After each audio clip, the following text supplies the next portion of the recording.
Welcome back. So this next lecture is going to be on seeing the light, and you may notice the spelling of that. There is a good reason for that.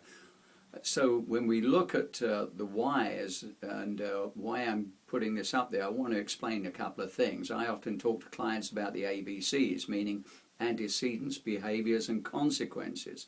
So the aim for a lot of my clients, being in the field of addictions, and the aim for many of you who may have issues of instant gratification or obsession or compulsion or other such things, it is worth taking a look, because we are talking about reactive behavior becoming responsive behaviors.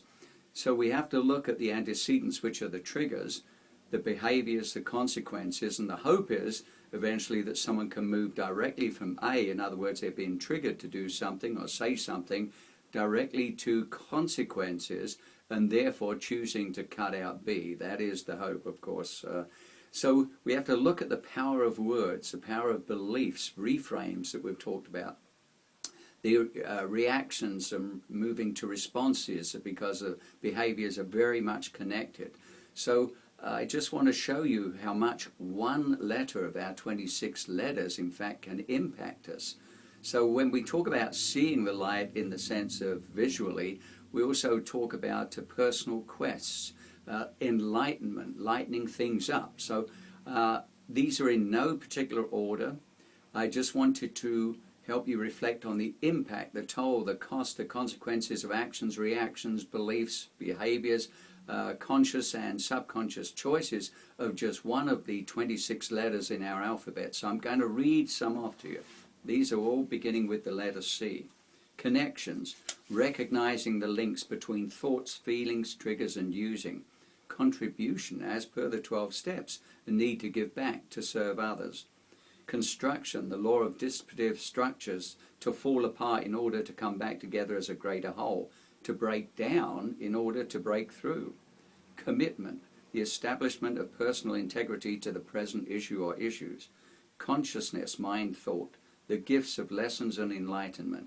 Courage, which is not the absence of fear, but doing something regardless. Cleaning, to establish a state of neutrality, 0 point. Clearing, letting go of negative core beliefs. Consumption, poison or pleasure, pain or passion. Control, reclaiming direction, being back at the helm, driving the bus again. Choices, the full palace of possibilities. Consequences, the sheer cost. Change, to stop doing the things that don't work. Creativity, heading into the flow state. Collapsing chains, letting go of the slavery of addiction, obsessions, compulsions, and procrastination. Cheap grace, the artificial benefit of ongoing use. Craziness, the continuation of self-sabotage and losses. Contradictions, knowing one thing but doing another, the acts of self-sabotage. Catastrophizing, making drama out of everything, in other words, molehill mountain climbing. Chaos, living to use, using to live. Calamity versus calmness, the two extremes. Crisis, disturbances that create overwhelm. Consistency, clarity, being aware of and sticking with what works and is positive. Competence, the ability to perform a task. Comfort, to find tranquility, to be at ease, to soothe, to cover up. Capitulate, concede, to let go. Sometimes the only thing left to hang on to is letting go. Coercion, bringing others into your support network. Carefrontation, moving to confront the self and others in a caring and compassionate way instead of confrontation.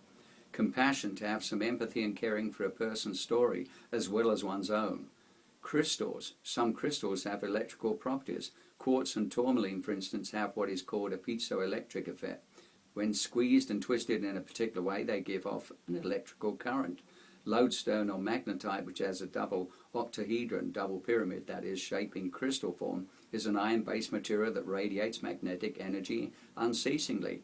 Crystals can absorb energy, reflect it, generate it, radiate it, and convert it into other forms of energy. Chemical, no thought, no emotion is without biochemical, electrochemical activity, no cell untouched. Celebrate, find healthier ways to get same needs met, move from alive to thrive. Congruency is when you truly believe, say, and do the same thing. It is befriending the self, being connected to your own spirit or higher power. Copers, they're often referred to as stress hardy, Psychologist Suzanne Kobasa has identified 3 attitudes that sustain such individuals during demanding times. These are called the 3 C's. They are challenge, commitment, and control. A stress-hardy person sees change and crisis as a challenge rather than a threat. Even when they cannot control the outer situation, they realize that they always have control over their response to the things that are happening. Community, connection, to support, volunteer, contribute, to be a part of, avoiding isolation. Coaching, to get a life coach or have a mentor or sponsor and to learn methods for same. Conquer, to master something, to confront it and have it behind you. Cause, the underlying reasons behind the urges. Craving, the awareness of the urges. Confidence, to gain it from some level of mastery and or act of courage. Core beliefs, look at how they've impacted your life. Do they work for you today? Copy, do what the masters do in order to succeed. Coherence, body, mind, spirit, coordinated, having them be in sync. And finally, collarbone breathing, make it part of your early daily ritual for cleaning and clearing. So I hope that provides some food for thought and a sense of the implications of the nature of our interpretations, the impact of our purview and the palace of possibilities to attain our authenticity.